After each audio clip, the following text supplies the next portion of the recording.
İnternet ulgamyny berk çäklendirmekde tanqid edilen Türkmen häkimetleri 1 martdan başlap internet tiligini ýokarlandyrmagy, şol bir wagtda onuň narhlaryny arzanatmagy wada berýär. Bu arada Türkmenistan fiksirlenen internet torunyň tiligi boýunça dünýäde ýene-de iza korunlary ýeledi. Türkmen Telekom elektrik aragatnaş kompaniýasynyň 21 fevralda çap eden bildirişine görä 1 martdan başlap odol tiligi sekundda 512 kilobit bolan internete birikdirilen abonentlaryň internet tiligi awtomatik görnüşde 1 megabit sekunda çykarlar. Kompaniýanyň bildirişine laýyklykda 1 megabit sekund internet narhnamasynyň aýlyk bahasy 150 manat, tiligi sekundda 2 megabit, 4 megabit we 6 megabit bolan internet narhnamalarynyň bahalary degişlilikde 180, 230 we 280 manat bolar. Mundan odol müşteriler tiligi 1 megabit bolan internet narhnamasy üçin 170 manat, 2 megabit sekund internet üçin 200 manat töleýärdi. Maglumaty görä internet narhnamalarynyň bahalary 20 manat müsbirini arzanaýar. Şu wagtda çenli ýurtda fizik şahslara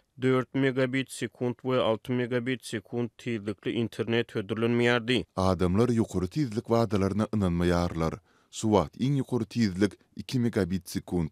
Ýöne sekundda 2 megabitlik internetiň tezligi iş ýüzünde sekundda 500 kilobitden geçmeýär. Diýip bir Balkany ýaşaýjy häkimetleriň ýokary tezlik wagdalaryna syn berdi. Türkmenistanda ýeçeklen internet tezliginiň ýokarlandyrylýanyny barada habarlar ýurtdaky internet tezliginiň ýene bir gedek dünýä ýurtlarynyň arasynda iň izdaky orunlary eýleýän wagtyna gabat gelýär. Düýba başada ýerleşýän we dünýä ýurtlaryna internet tezliginiň ýagdaýyny öwrenýän Speed Test web hyzmatlarynyň 2023-nji ýylyň ýanwar aýyna çap eden soňky hasabatyna görä Türkmenistan fiksirlenen internet ulgamynyň tezligi boýunça barlygy geçirilen 179 ýurduň arasyna Kubadan we Owganystandan soň 177-nji orny ýeledi. Türkmenistanda bu sapar fiksirlenen internet torunyň ortaça tezligi 2,34 megabit sekunda deň boldy. Türkmenistanyň hökümeti internet ulgamyny berk çäklendirmekde tanqid edilýär.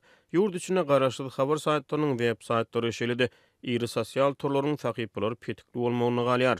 Ýurdun howpsuzlyk edaralary internet ulgamyna akdurly maglumat serişdelerini berk çäklendirmek bilen borçlandyrylýar. Petikli saýtlara girmek üçin zerur bolan VPN hyzmatlaryny hödürleýän adamlar güýç edaralary tarapyndan ýygyranýar. Bu arada Türkmenistan internet tezliginiň ýokarlandyrmagy barada habarlar Türkmen hökümetiniň global internet torunyna bagly bolmadyk milli sany toruny işläp diýen döwürlerine gabat gelýär.